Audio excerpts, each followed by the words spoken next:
the chat. I'll try to keep an eye on the chat, but also someone could jump in and just say there's a question in the chat. Yeah, I'll Um, watch the chat for us, Mr. Green. yeah, so let me know if there's something I should stop and because I can stop at any time. We can look at questions. Also in the chat, I put in a link to some tree information, and I also put in some PDFs of tree information. Are you seeing that, Jeffrey, in the chat? Yes, I did. It's there. Yeah, and so while we're in the presentation, you can download those because right after the presentation, the chat's going to disappear. So if you want any of that information, grab it now. um, with the 2024 July 4th, yeah, it's July 5th today.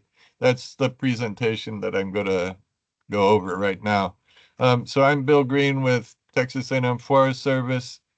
Um, Texas A&M Forest Service, um, and my office is in Kingsville. And I got quite a bit to go over. For summer trees, mostly like Jeffrey was mentioning, we've gotten some rain, but we've also it's just so common, like 3, 4, 5 month long droughts. So that's pretty brief to mention, and I'll have that in the presentation. Just some things to be aware of during those droughts. Um, and like I said, I got quite a bit of information. So with the first slide here is just the community forestry program that I'm a part of for South Texas. And we cover the rest of the state with the group, the team that I work with. So all my coworkers. Um, and Jeffrey I'd mentioned too, but the South Texas, the yellow region here, that is my region for the last 8 years. I'll be retiring in 2 years. So we're already looking at dividing the region.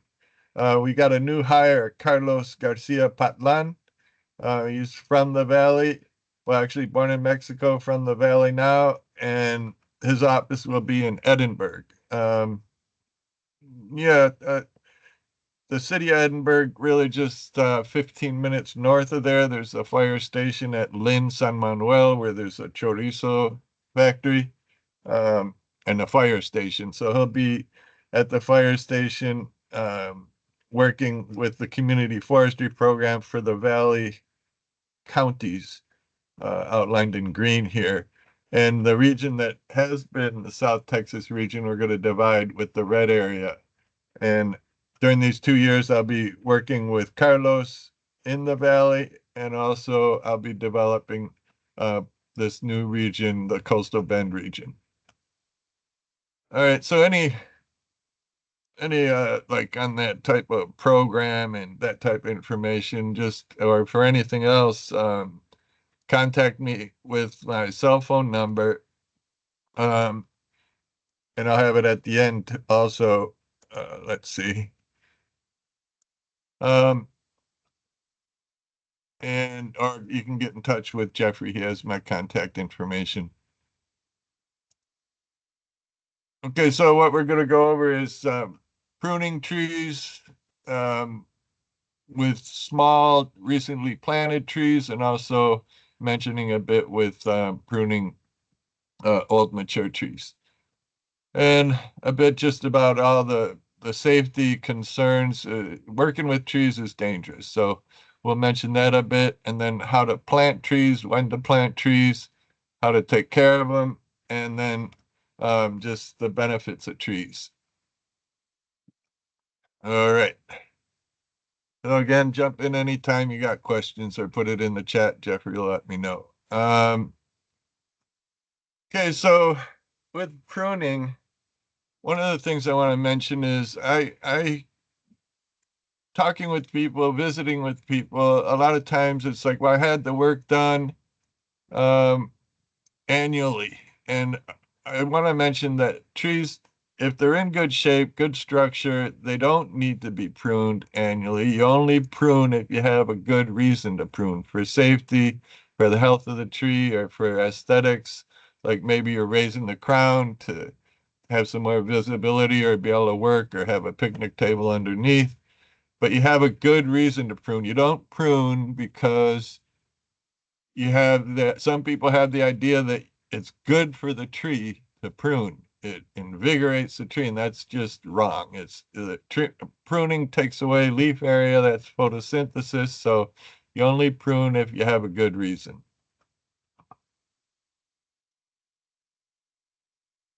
Uh, for safety, like a tree leaning a lot towards a structure, uh, um, you might be able to do supports, which I don't usually recommend since it's a lot more complicated and expensive than people realize to do it correctly. Or branches over towards or broken branches towards a structure so you can remove those. Um, Health of the tree, it would be like any time you have rubbing branches, you remove those immediately, one of them. Or anytime you have a broken branch, you remove that, and we'll go over that part of as part of the pruning. Then like aesthetics, like I mentioned, maybe you want to raise the crown to have some room to walk underneath a picnic table or even for a business to be able to see signs underneath. But there's a certain amount that you can raise the crown without stressing the tree. All right, so this is a video with a coworker of mine, Carrie, and uh, she's going to go over what she goes over in the video. We'll go over talking about it after we see the video.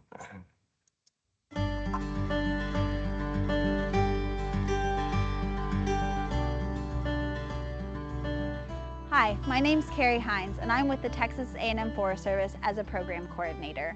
We're here today to look at pruning young trees.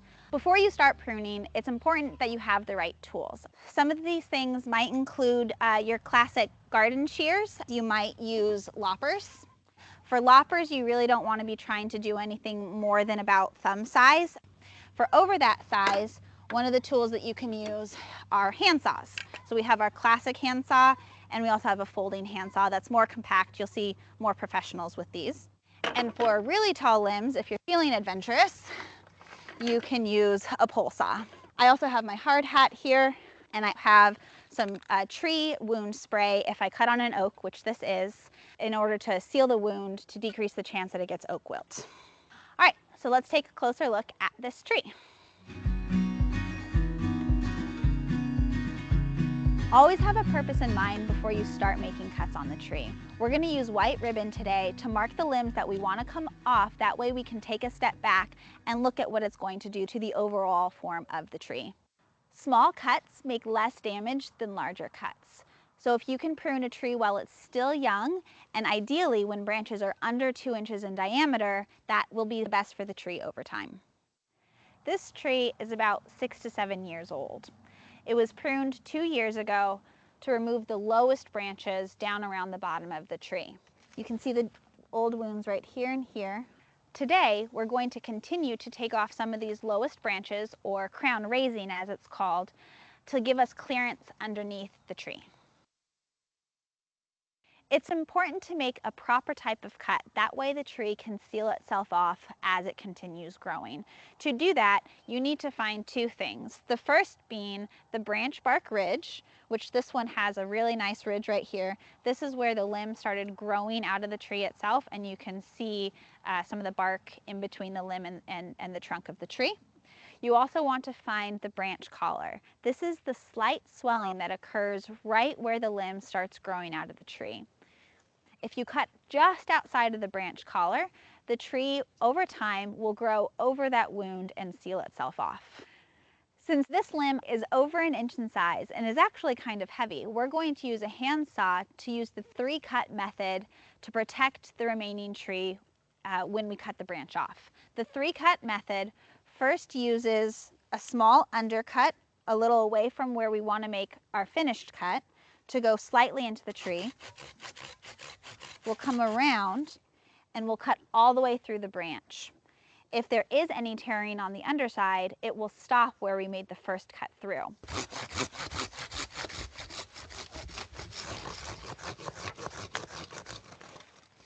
Once the entire limb is gone, I'll come back and I'll make the cut where we had the string earlier.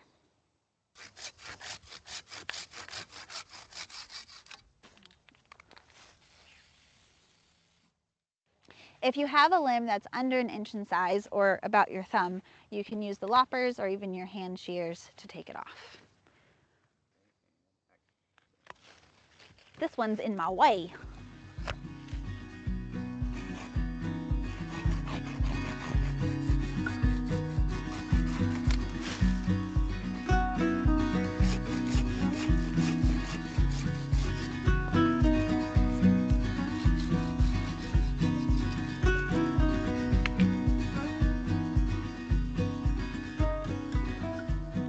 We're now done with pruning the lowest limbs off of this tree.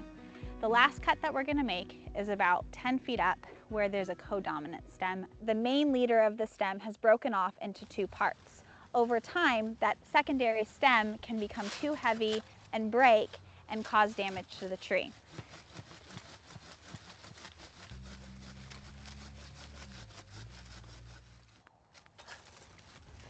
It's important to remember that pruning may not be a one-time job.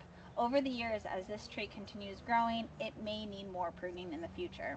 For larger and more difficult jobs, we recommend you contact your local certified arborist for assistance. Thanks for joining us this episode of Ask the Forester. Check out more videos on YouTube. All right, so like I mentioned, we'll go over everything that Carrie presented in the video. What she was doing, especially with removing that codominant stem, is when there's 2 leaders. Here you can actually see like 3 leaders. This branch is very close to the diameter of the central branch or trunk, and this one also. You want to have one main leader, and then the side branches are less diameter, so they're not competing with the central trunk. And so you'll remove codominant stems that are about the same size. It's not clear to the tree which is its principal leader. Let me see here. I think I'll try to go over this. And if you have questions, jump in, because we're going to look at 3 different things with the structural pruning with a small tree when it's just planted. Actually, right after you plant a tree, if you're there and you can wait a few months for the tree to get established, it'd be better to do the structural pruning a bit after it's got its roots established. But you can do it right when you plant. If there's codominant leaders, like in the red here, this stem, you'd cut where the blue line is, and these, so that you have one main leader. Hopefully that's clear. I'll mention it a little bit more in the next slides. Reduction cut is different. Usually when you do a pruning, you go back to the main trunk, but there's times when, like on these branches, you want to slow down the growth on this branch R2 and R1. So if you take off the main part of that side branch and go back to another part that'll become the leader of that side branch, you're going to have this diameter get reduced over time. It won't keep up with the main trunk because you cut back its main leader, and now this other leader will develop a bit slower, and you'll have the trunk getting more diameter and the side. You want the side branches to be significantly less diameter than the principal trunk, not competing in almost the same diameter. So those are called reduction cuts. Then there's other types of cuts, like crown raising. If you need more space underneath, you can raise the crown, and we'll go over how much of that is okay to do with not affecting the health of the tree. So here's with the codominant stems. If you don't remove them when the tree's young, then you've got a real problem, because this is now, with the trees so old and mature, if you remove one of these codominant stems, you're going to do almost more damage than good. And the point is, where you have the codominant stems, instead of one principal trunk, you have 2. And you've seen in windstorms where one of them splits off. It's because all this in between the 2 stems, there's bark instead of a good strong union of the tree tissue. So with that bark there, it's easy to split off, especially in windstorms. So this should have been addressed when the tree was small and young. Carrie mentioned smaller cuts on smaller branches is better for the tree. That's for sure. She said if you can keep it below 2 inches, sometimes there's real good reasons. And if it's below 4 inches, you're still doing good. But these are way over 4 inches. These are like 12-inch, 14-inch trunks. And now, like I say, if you get rid of them now, it's going to cause more damage than good. But if you have a trunk leaning towards the house, you've got to make a tough decision. If this was taken care of when the tree was young, it would have been a lot better. Okay, I've mentioned a couple of times now about only prune if you have a good reason. A good reason is if you had dead or decayed branches, always remove dead branches anytime, as soon as possible. It's not like a time of year is better. If they're dead branches, you remove them. Any two branches rubbing, remove one. And this is the same as with the codominant stem. Now these are so large and there's this growing together. When you saw two small rubbing branches, this smaller one should have been removed to just leave the larger branch.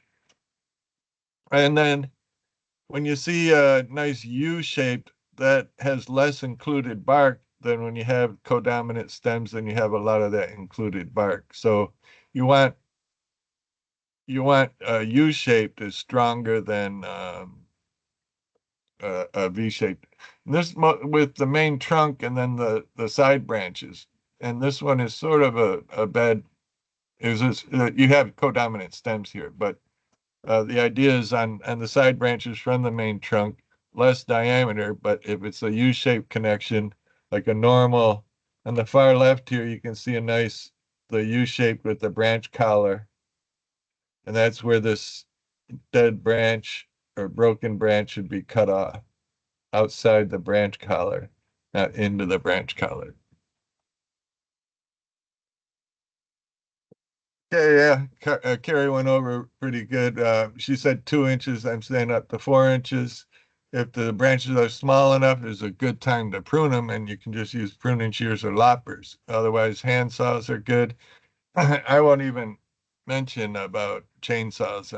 If you're qualified to work with chainsaws, fine. But if you're working with chainsaws around trees at your house, probably better to get an arborist in there. Yeah, I'll mention real briefly, just because a company says they work with trees doesn't mean that they know what they're doing. If you have any companies in Lode, though, I can go over things with them so they know the latest how to take care of the trees best and how to do the proper cuts. Because some companies they've been doing it for years, but it doesn't mean they've been doing it correctly.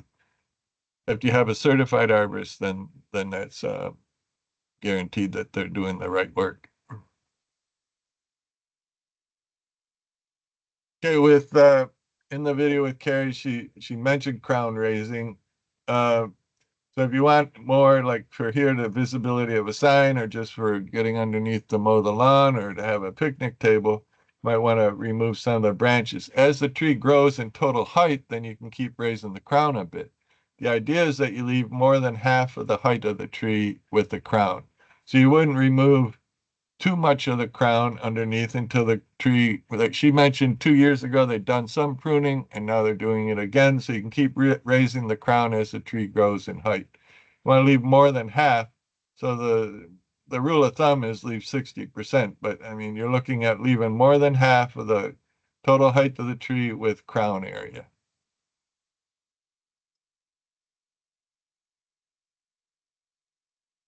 And then with crown raising, that's with the total height of the tree leaving more than half. But also if you're removing a lot of branches for visibility or crown raising or for any or for the crown is too crowded, at one time you don't want to remove more than 25% of that whole crown. that leaf area. So think of it as a pie. You don't want to remove more than 25% of that leaf area because that's the photosynthesis, that's the production of food for the tree. So if you have to remove more for crown raising or for thinning out or for codominant stems, and it's a lot of pruning, what you would do is split it up over some years, and any 1 year not removing more than 25%. Gary mentioned the 3-cut method. That's to avoid the tearing of the bark on the photo on the right. So it's out from where you're going to make where that branch collar is.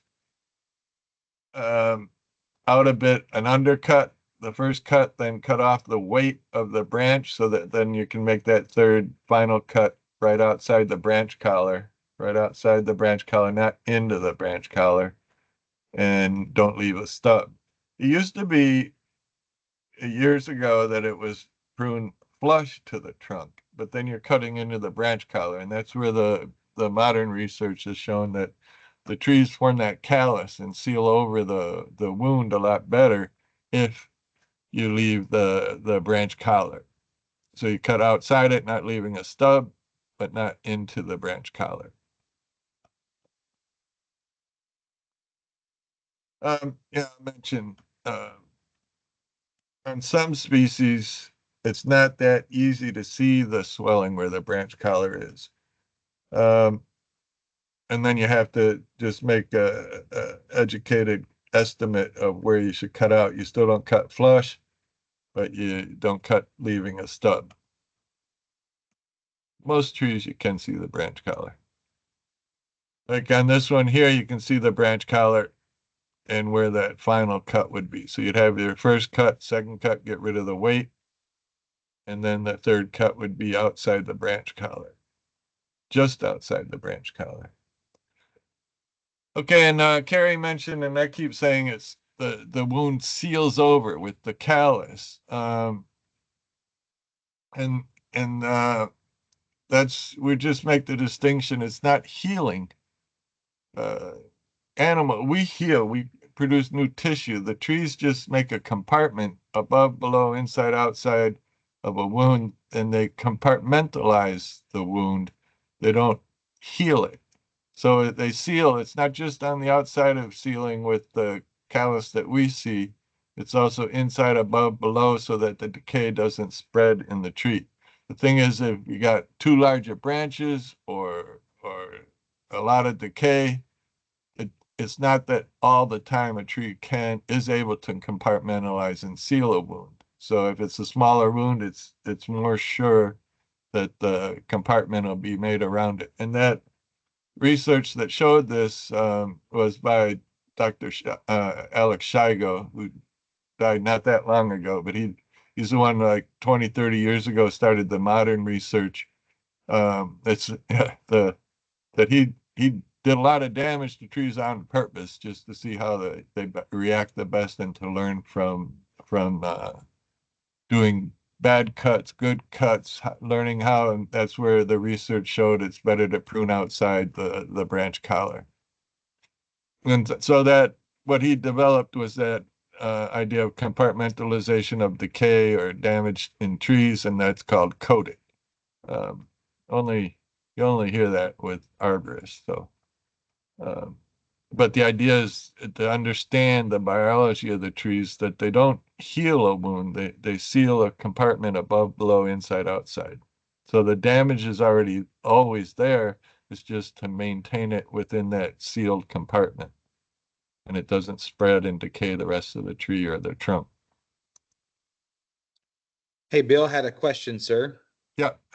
So we've got a tree that the participants wanting to know when to remove this tree. It's been about 14 months. The tree's not grown much, if any at all. Even though it's still green, what are your thoughts about removal of the tree or keeping it? Well, can the person jump on a question? How large is the tree? It was planted 14 months ago. It isn't growing, but it's green. My first reaction would be it's probably the roots are bound, girdling around, circling around, and that's why it's not growing. If it's not that large, you can dig it up and actually prune the roots and then replant it. I'm interested to know why the question is only focused on removing the tree.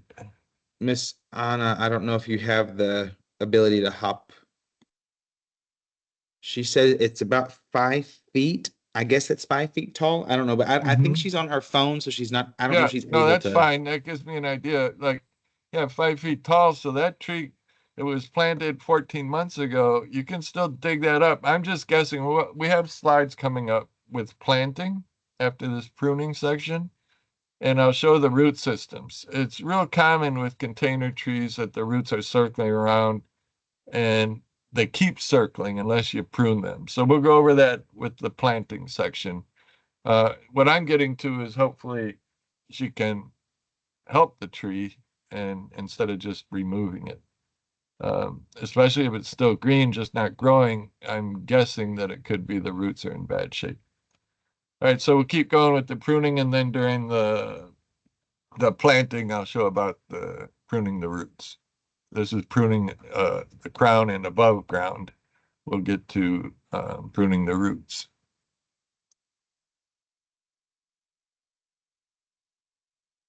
So we already went over the smaller cuts are better with easier tools.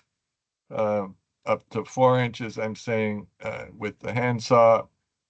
And then if you get to larger branches, it's more difficult for the tree to seal over those wounds. Sometimes you have to if you have a good reason.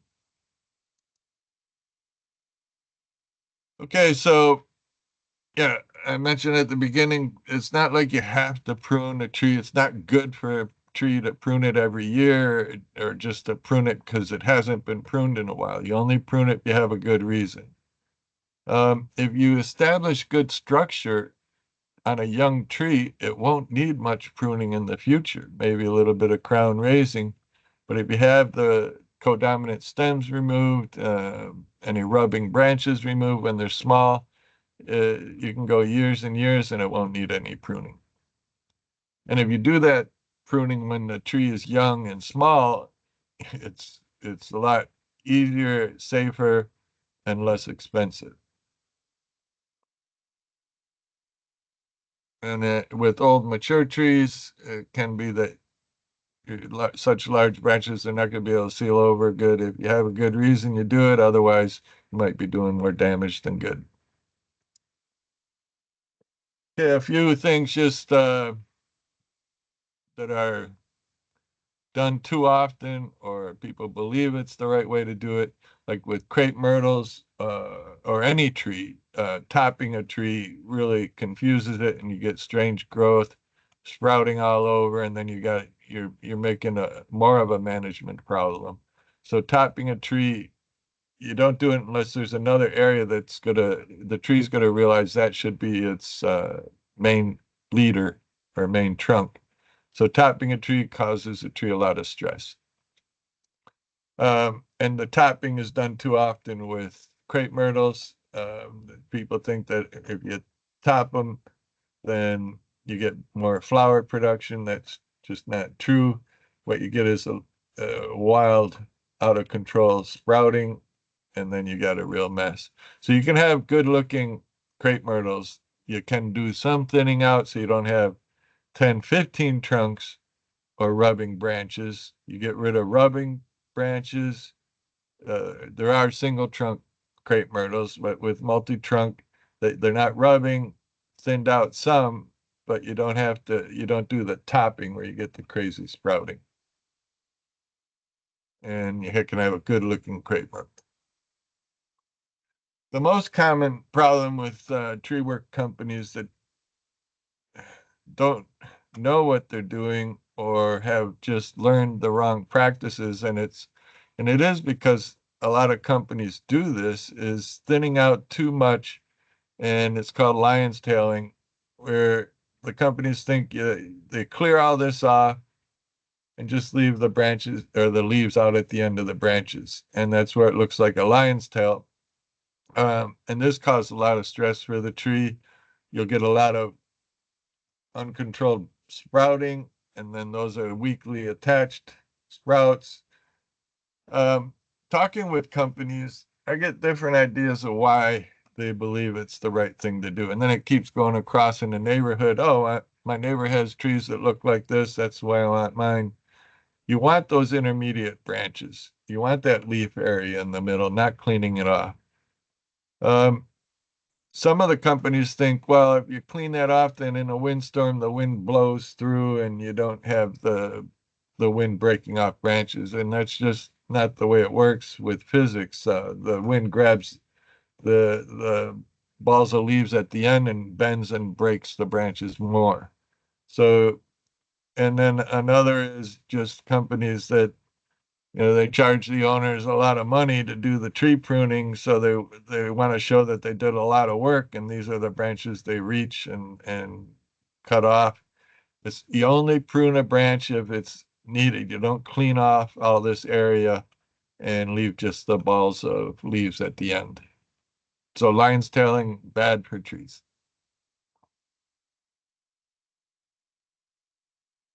Like with the 3 cut, you have that stub. You got to make the 3rd cut and take off the rest of that stub. You don't leave stubs. The stub won't seal over well as one clean cut, and then there's more of a chance that decay would go into the tree. Here you can see stubs that were left and decays going into the trunk. So if you have stubs and they were left years ago, still prune it off. Here's the branch collar. You prune it off. Even if the stub's been there for years, it's still, now you go and prune back and get those stubs removed. See if that branch collar can form the callus around it. No flush cuts, this is an extreme example, but it used to be with flush cuts, but that branch collar is where it forms the callus better. So no flush cuts like it used to be. And yeah, it's real clear now with the 3 cuts. Underneath, get rid of most of the weight, and then you make that 3rd cut. Here, the branch collar is real clear. You're more difficult to see, but you make your estimate of where that should be, not flush. Yeah, people ask when's the best time to prune. You don't want to do it when the tree's flowering, unless it's real important for safety. Best is during the winter, but in forestry school, I had a professor that to get the idea across to us, because one of us asked, well, when should we prune? And he's like, well, the best time to prune is when your tools are sharp. And what he was saying was not just, I mean, having the good tools, the right tools and sharp, but it's also just doing the right kinds of cut, not over pruning. You do the right type of pruning that's the best anytime. So if you need to prune, you can do it any time of the year. Worst would be when the tree's flowering. And the best is during the winter. Yeah, I don't want to, with just our time, go over the whole chart here, but the point is, working on trees is dangerous, especially if you're working on branches over 4 inches above your head. Just be real careful. With tree workers, the biggest parts of the pie are being struck by a tree or a branch, or felling a tree, and the tree hurts the tree worker or someone nearby because there wasn't care that the area was clear. And then also with electrocution. So just mention any tree company, even a certified arborist, isn't certified to work on branches or trees within 10 feet of cables, power lines. That's a whole different certification. And so if you have trees that need pruning within the 10 feet of power lines, then it's calling AEP is in the valley. I think, is it also in Laredo? Whatever the tree provide or the electricity provider is, that's who's responsible to do the pruning, and they subcontract companies that are line certified, not just certified arborists. Um, working on small branches, at least have gloves on. If you're going to get into chainsaws, then it's all of the protective equipment. Yeah, and in Carrie's video, she showed painting. She mentioned, if you caught it, that only painting oaks.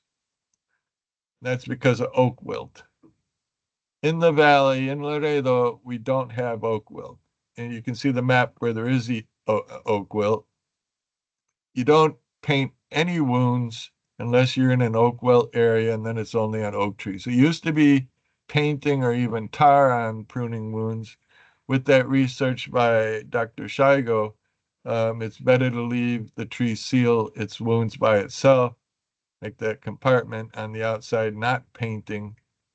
The only thing is with oaks, and in an area where there is oak wilt, you paint so that insects can't bring the fungus in and infect a fresh wound cut. So in Laredo, you don't have to paint anything. If for some people you make a fresh cut and the yellowish color stands out, they want to paint with brown or black or something. It's not like the paint does a lot of damage. It's better to have no paint. But if you want to paint for some aesthetics, you can do that. But the point is you don't need to paint. And it's better not to paint unless you're in an oak wilt area. And Laredo isn't in an oak wilt area. So, yeah, and then with an oak that's not looking good, people look on the internet and they see oak wilt. So just knowing that oak wilt is not around Laredo or anywhere in the valley, even the coastal bend. It's getting into Goliad County, but not into the coastal bend or the valley. And oak wilt, yeah, it spreads through the fungus. It's a fungus that cuts off the ability of the tree with the tube system to take up water and nutrients, and so it just starves the tree. And it can also spread from the insects that can get the fungus only from red oaks, and then infect white oaks or even other wet red oaks or healthy trees. The insect carrying the fungus that it got from red oaks. And we don't have a lot of red oaks in the valley, so we're hoping that, as it is now, there's no oak wilt in the valley, and we hope it doesn't move in there. But once it is in an area, it also can spread between roots, because the root systems of oaks, even different species of oaks, they graft together, and then the fungus can spread not just by insects carrying it, but also from moving through the root systems. All right, wrapping up the pruning section a little bit with palms. Like with the hardwood trees, the broadleaf trees, well, even with conifers, the pruning, not over pruning, only prune it if you have a good reason. With palms, it's a whole different idea. It's still you only prune it if you got a good reason, because it's also real common, like with lion's tailing with the hardwoods or conifers, over pruning with lion's tailing. With oaks, it's common to remove too much and just leaving a few green fronds at the top and cleaning off too much. That stresses the palms. So what you want to do is only remove the dead fronds, and leaving a cross, like from 9 o'clock to 3 o'clock, leaving a cross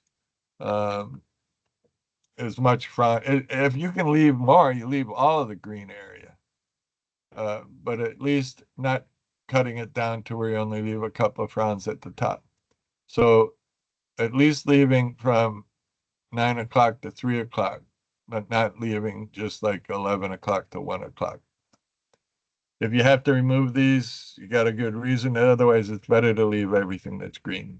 And it's the same idea with the lion's tailing. Companies have their reasons, and it's like, well, if they're paying me to go up there, I'm going to do a lot of work, so I don't have to come back often. But then it's it's stressing the palm with removing too much of the leaf area.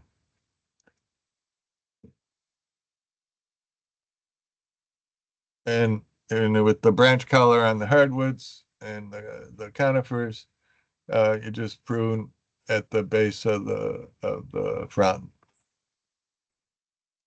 not into the trunk. Okay, with that sealing of wounds on the hardwoods and conifers, that compartment around the wound, with palms, it's totally different. They don't do that sealing. They don't have any mechanism. They're more primitive than the trees. And so that wound will always be there. It can't seal it off. It can't heal it. And then just to clarify, I keep saying palms. People call them palm trees. I don't like that because palms are not trees. They're actually more closely related to grasses. Um, they're monocots, not dicots. So palms aren't trees, and they're biologically very different. And so just knowing that the tree workers should know how to work on palms if that's what they're doing. Yeah, they don't have the wood inside. It's more fiber. They don't have the annual growth rings. And it's just the one bud. So in the freezes, if that one bud at the top is dead, then the palm is dead. It's not like it has different buds. Even on the hardwoods and conifers, you have dormant buds, and you have is you do over pruning and you get all that sprouting because buds can be activated. Palms don't have that. They only have the one bud, and then it grows from that one bud, as does grass. Yeah, and I'll show you a bit of the root system of trees. The root system of the palms is not as spread out as the trees. And then during planting that we'll look at now of trees, um, during the cooler parts of the year, to get in our south climate. Up north it's different, but in the south it's planting during the winter, and with palms you plant during the summer. Oh, so this your master gardener's a test. Yeah, I forgot that I had a test for you. So we should always have a good reason to prune. Which of the following is not a good reason? A, B, C, D.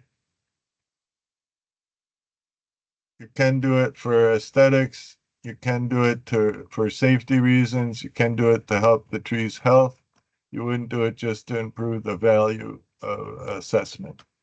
Maximum recommended amount of leaf area. Okay, with the crown ratio and the leaf area. Remember, the leaf area is like the pie. You don't want to remove more than you don't want to leave. You don't want to remove more than 25% of that whole pie, the leaf area.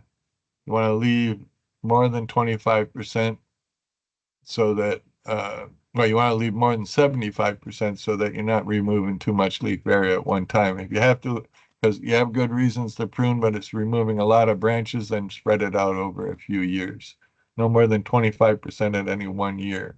With the crown ratio is looking at the total height of the tree.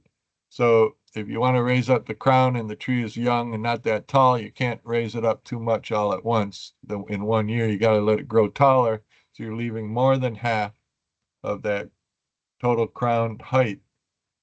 And that number is 60%. I just say more than half. So it's not 50%, it's more than 50%, which is 60% at least, leaving of the crown, the total live crown ratio. Small branches, Carrie mentioned over 2 inches. I'm saying over 4 inches is okay. So it's pruning branches that are less than 4 inches, 4 inches or less. The 3-cut method we went over quite a few times. You want to make those third cuts so that you don't rip or tear the trunk bark. And the shape, it was that better if a U-shaped branch union than a V-shape, because then in the V-shape you have that bark growing in between, and it's called included bark. Okay, with the planting, and we'll get to the root systems here. The most important thing with planting a tree is that you look where in a container, the nursery might have buried the trunk flare, but you always have that trunk flare, and it could be buried in the container. You want to dig down until you see where that trunk flare is. That trunk flare has to be at ground level or above, not planting too deep. So that's the biggest point I'm going to go over with planting is don't plant too deep. Don't dig the hole too deep. It'll sink down. The tree would sink down. You need that trunk flare. You need to find it and make sure it's at the level of the container. Or if it's lower, you remove soil so that you have that trunk flare and that's at ground level. And then the mulch, it looks like too much mulch here. You only want a couple inches of mulch and not up to that trunk flare. That trunk flare has to be exposed, not even with mulch up to it. Okay, so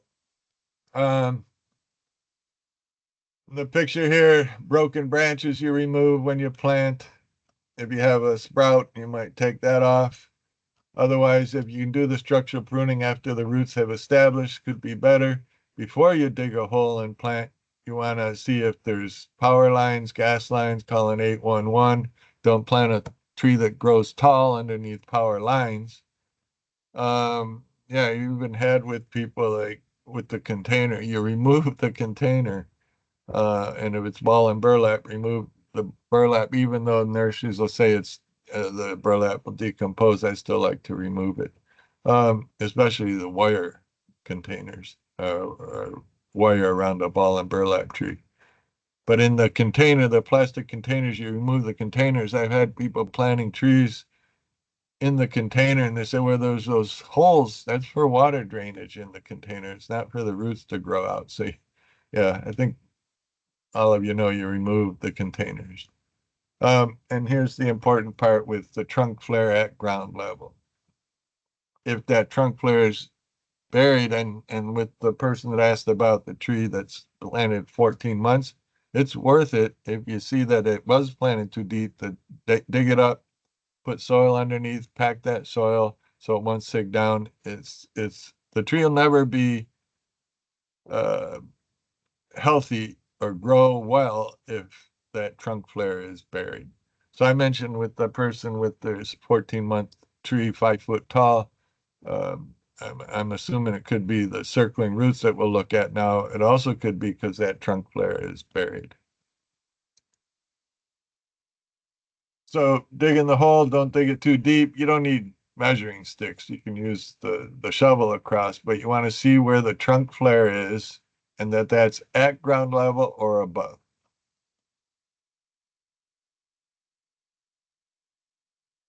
Here's the circling roots. On the right here, that's pretty easy to take care of. In the container, they're not large diameter woody roots growing around.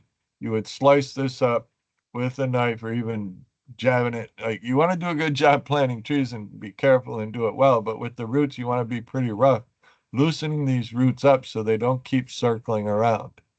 When you take it out of the container, loosen all this root area, especially if you have woody roots that aren't flexible and can't be straightened out.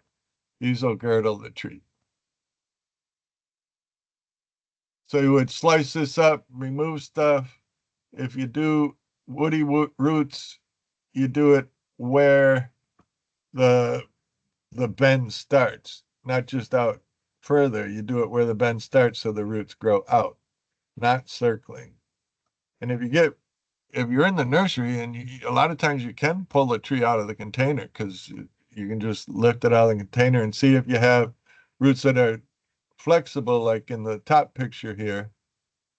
Those can be loosened up, sliced up uh, more easily. If it's really woody, unflexible roots, it'd be better not to buy that tree. And so the point is there in the nursery, getting the biggest tree You put in a 5-gallon container, they're going to charge the same price. A bigger tree is probably in worse shape. A smaller tree in a 5-gallon container, or 15-gallon, whatever you're buying, is probably going to have roots in better shape. So it's not that in the nursery you want to buy the biggest tree for your money. A smaller tree is probably going to have roots in better shape. So then when you dig the hole, don't dig it too deep. If you dig it deep, put the tree in and the trunk flare is below ground level, take the tree out, pack in soil underneath so that when it's watered, it doesn't sink down that trunk flare at or above ground level. And then when you add mulch, just 2 or 3 inches, not too much mulch, but no mulch around up to the trunk.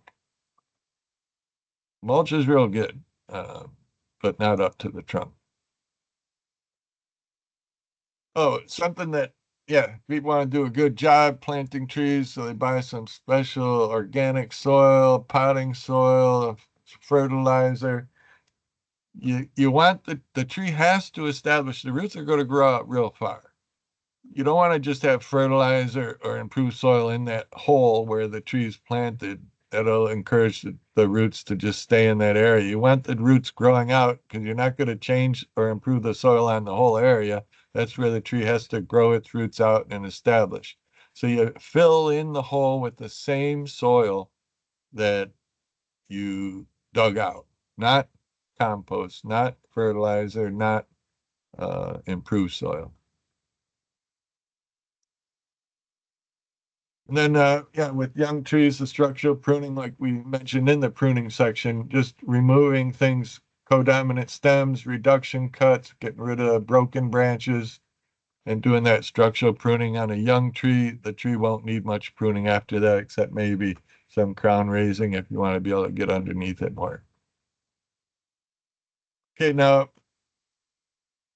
tree roots grow out even farther than the crown. The area under the crown is at the edge of it is called the drip line. The roots grow out even farther. It isn't like, I remember my grandfather telling me when I was a kid a long time ago, that the root system is a mirror image of the crown. That's just not true. The roots don't go as deep as people think, and they grow out a lot farther than people think. Uh, just going over a bit with the type of roots that you have, the roots that are out farthest under the crown or even past the drip line, those are the small absorbing roots that take up the water and the nutrients. You have a few anchor roots that hold it, hopefully in windstorms. And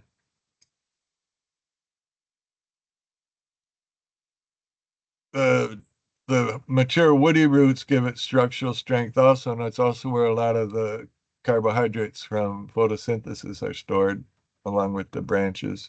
But what you don't have, along with the 4 or 5 anchor roots that are established after the taproot stops growing, it's not, trees rarely have a taproot as deep as people think.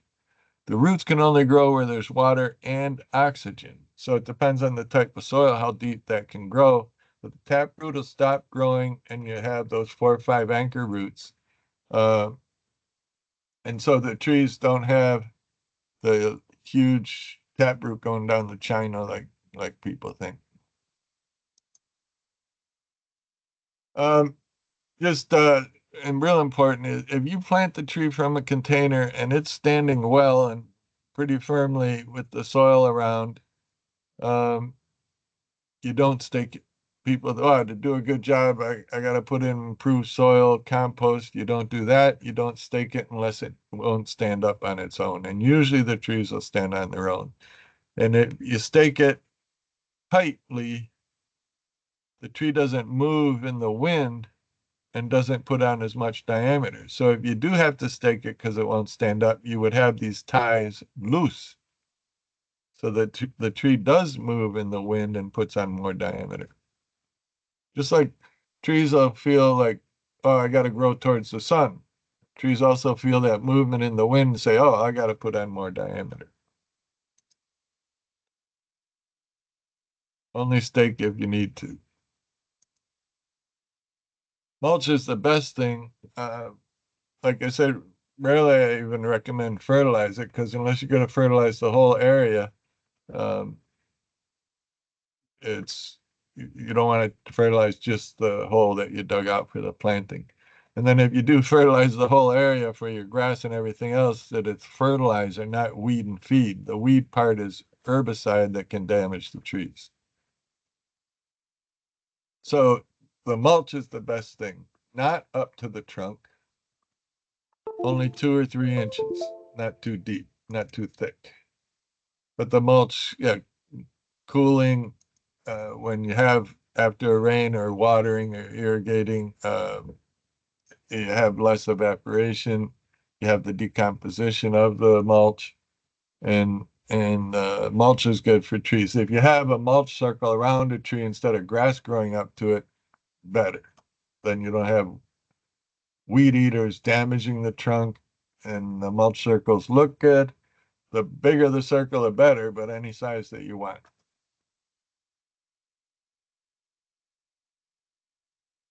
Yes, some landscapers will do like piling up the mulch to the trunk.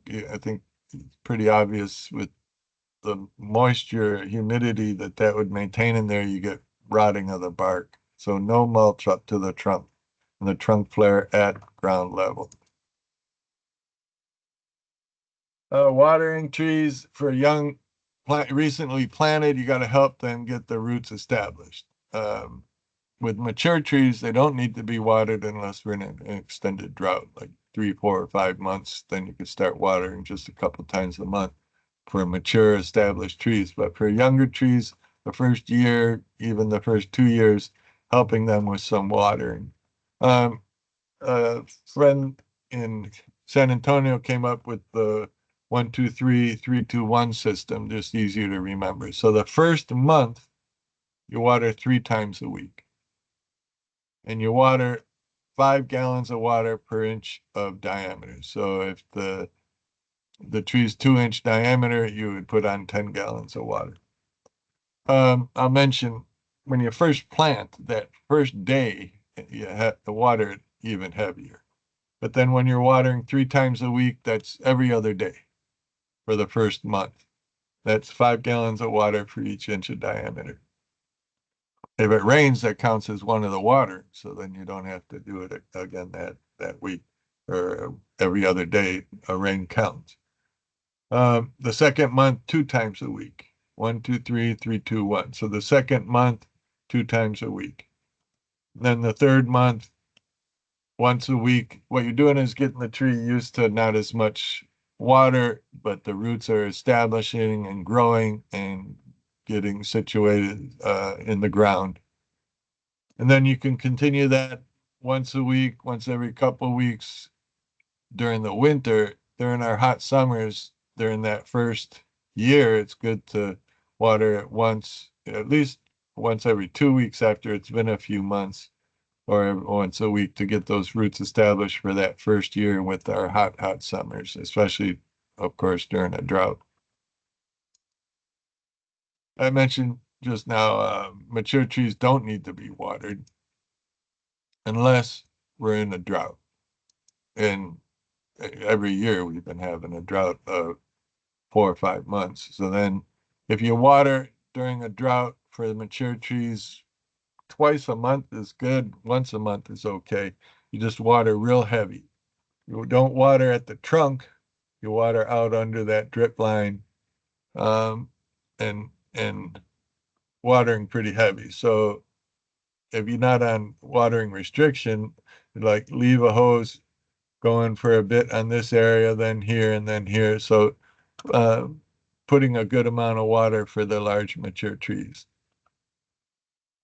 And you can dig down a bit, see how much time you need to do that according to the type of soil you have. But you want it going down at least 12 inches soaking into the soil. So if you go out and spray with a hose for a minute or two, that's not getting very deep. So with watering the large mature trees during a drought, watering heavy. But you don't water young, just recently planted every day, or for mature trees flooding too often, because too much water can damage trees. The roots need water and oxygen. So if they're always saturated, then the roots will die. Okay, so you planted the tree well, pruned it, only what's needed. Some things to be aware of is the most damaging thing to trees are humans, like with weed eaters, damaging the trunk, um, improper pruning. So taking care of the trees with the right type of pruning, not overwatering, but watering during a drought or a recently planted tree using the 1-2-3, 3-2-1 system. But if you're doing, and that's where mulch circles remove the risk of the weed eater up to the trunk and damaging the trunk. But if you're doing with grass up to the trunks, then being very careful that no one is that weed eater. They think, oh, I'll just cut that grass a bit, but then that damages the trunk severely. Yeah, during droughts, mentioned that if it's extended drought, it just has a little bit more biology than for a regular homeowner, since you're master gardeners. Underneath, well, above and below, but mostly underneath leaves, there's little holes called stomata. Those open and close. For photosynthesis to go on, they have to be open. So the water and nutrients taken up through what's called the sap, the xylem sap, um, that has to be coming up and out the stomata for photosynthesis to go on. And that's also where carbon dioxide's taken in. So if the stomata are closed, uh, then during a drought or the tree's closing down the stomata, the plant is closing stomata, then it can't be doing photosynthesis. So during a drought, you don't want to force a tree to grow if it's closing down stomata and trying to conserve the water it has during a drought. So you don't fertilize during a drought thinking that you're going to feed the tree. The tree only feeds itself with photosynthesis. Fertilizer isn't food. It forces it into growth. So you don't want to fertilize during a drought. It's not the right time to prune.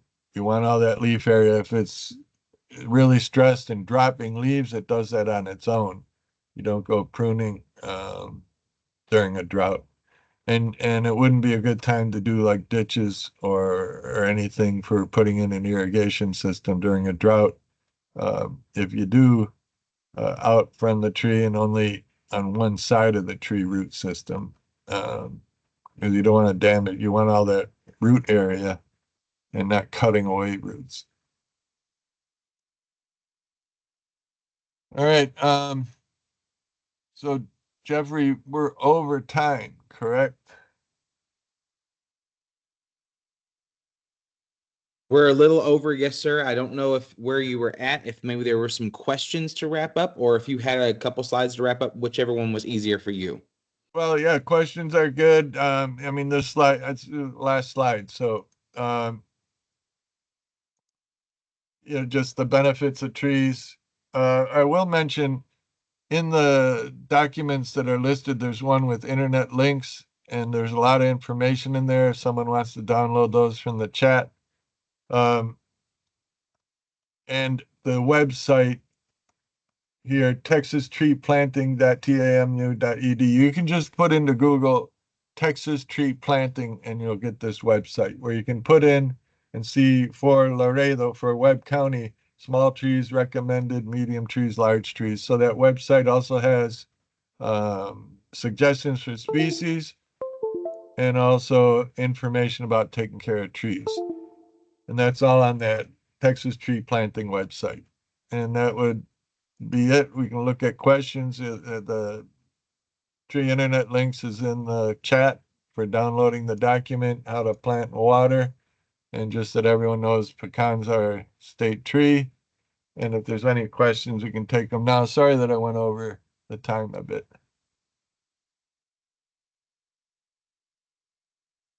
You're Be muted. better if I unmute. Any questions while we have Mr. Green before we release him? We want to thank you for your time today, sir. And but if I haven't seen anything pop up in chat. But if there's anyone that wants to unmute, you can as well. And if not, we'll be closing down, Mr. Green. That sounds good. All right. Thank y'all so much. And we will see you all not next week. So our next one will be on July. Let me pull my calendar up real here quick. On July the 19th will be our next session. So we look forward to having you back here with us. You all have a great rest of your afternoon and happy Friday. See you all.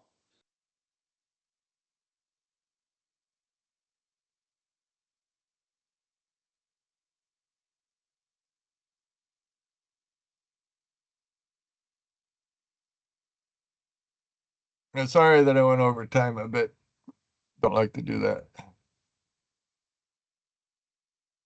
Oh.